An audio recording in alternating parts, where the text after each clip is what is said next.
everyone.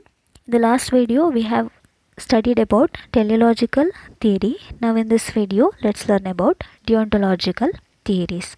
Deontological theories, the English word deontology has its origin from Greek word deon, which means duty or obligation. As per deontological theory, the rightness of an action does not depend on its consequences but on the act itself.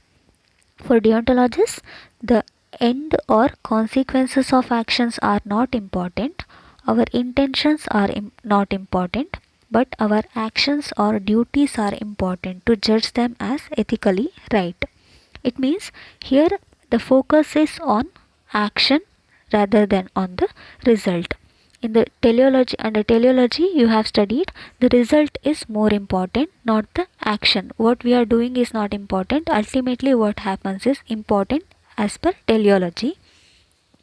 But under deontology it is the opposite. Here ultimately what happens is not important, but how exactly you are doing the action, that is more important to consider yourself as an ethical person. While studying teleology, we took an example, that is you taking an individual to the hospital ignoring the traffic signal.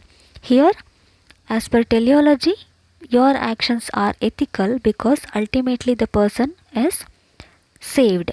But on the other hand, as per deontology, you are not an ethical person, that is because you didn't follow the traffic rules.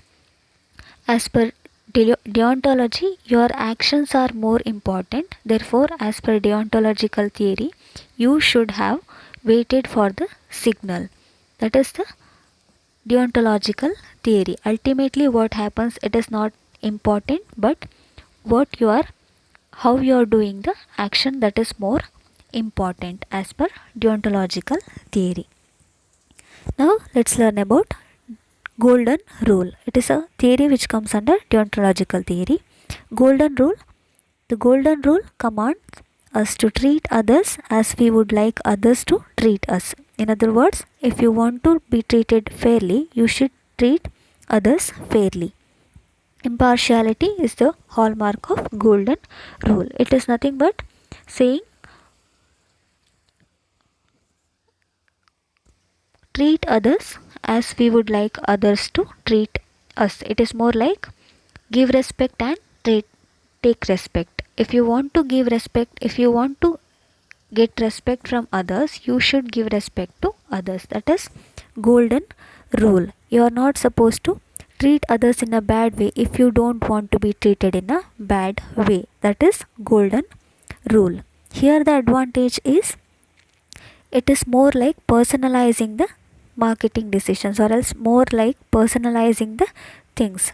If you are in a marketing field and if you don't want to be treated in a bad way, you are also not supposed to treat others in a bad way. So it is going to be beneficial for the economy itself. That is the advantage of golden rule. On the other hand, disadvantage is inequality. Inequality exists in the economy. Just because you are treating everyone in a good way, we cannot expect everyone else to treat us in a same way. That is the problem of this golden rule. Golden rule is all about give respect and take respect, or we can say impartiality. Second one is Ross's prima facie duties. William David Ross held the belief that there are duties or obligations that bind us morally. Marketing decision makers using the ethical philosophy must evaluate alternatives with respect to duties involved and determine the duty that is more obligatory. Here we have several duties, but we cannot do every duties at the same time. Therefore, we have to give preferences to the duties. That is what this prima facie duty says. This prima facie means at the surface or first sight. We have to arrange our duties in an order. We have to do that duty which is more important or urgent at first, then give importance to other duties which can be done later. Therefore, we have to arrange the duties in an order of their importance. That is about prima facie duties. Here Ross categorized 6 areas in which the duties are divided.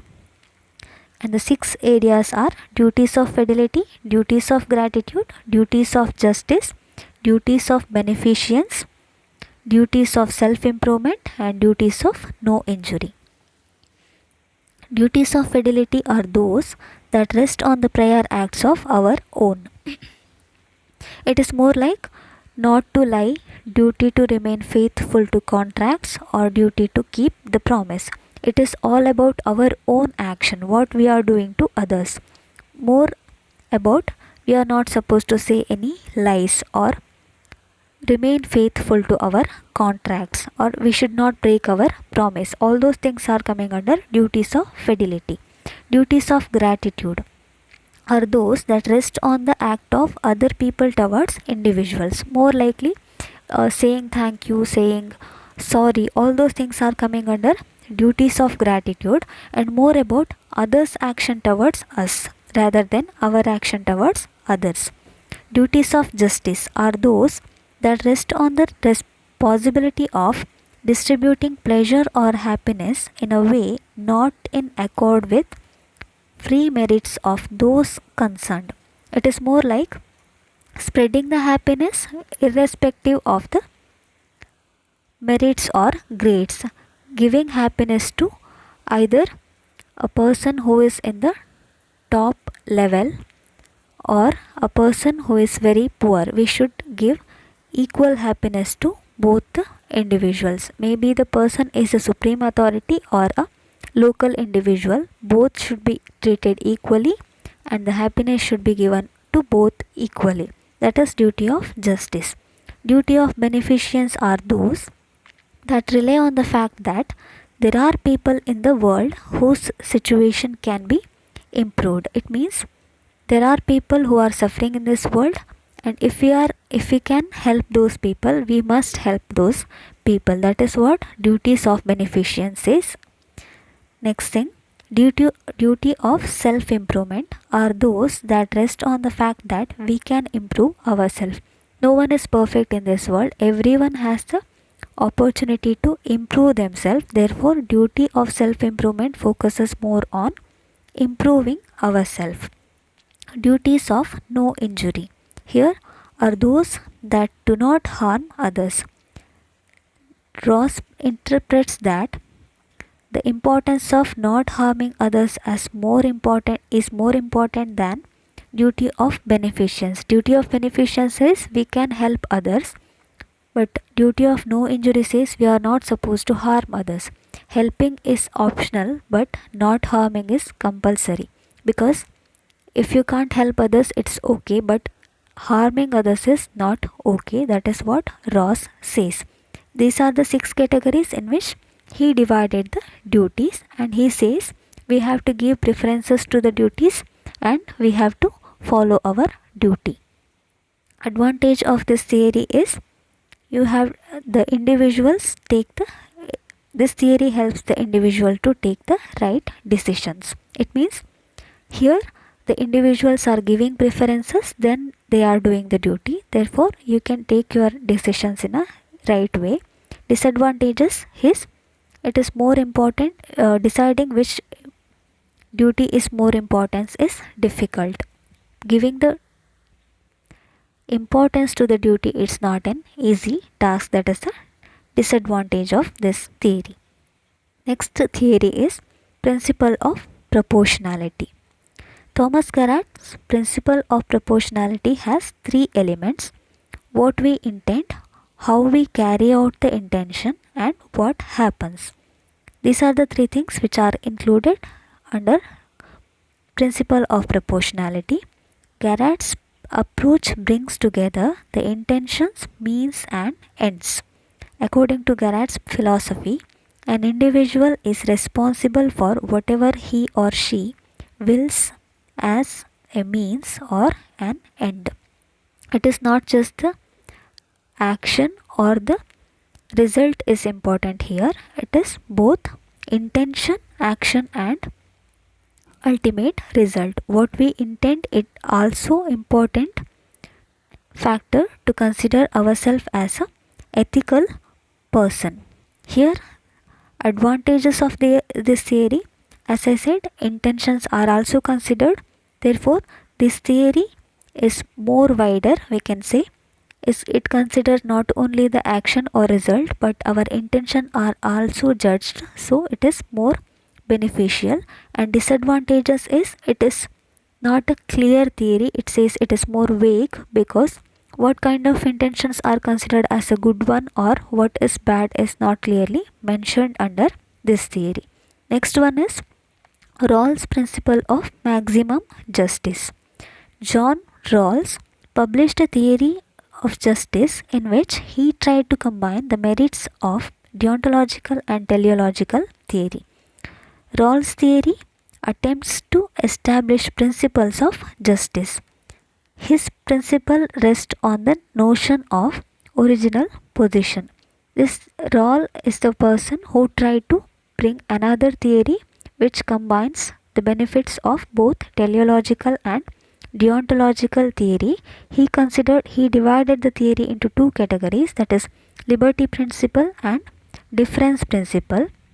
Liberty principle: people in the original position would expect all those participants in some practice to have equal right to the greatest amount of liberty that is compatible with a similar liberty for all. Difference principle: people in the original position would allow the inequalities only as they serve each individual's advantage, that those inequalities arise under the conditions of equal opportunity. To understand this, let's take an example. Let's assume there is a manager and there are 3 workers. As per liberty principle, he should give equal treatment to all the 3 workers who are working under this particular manager.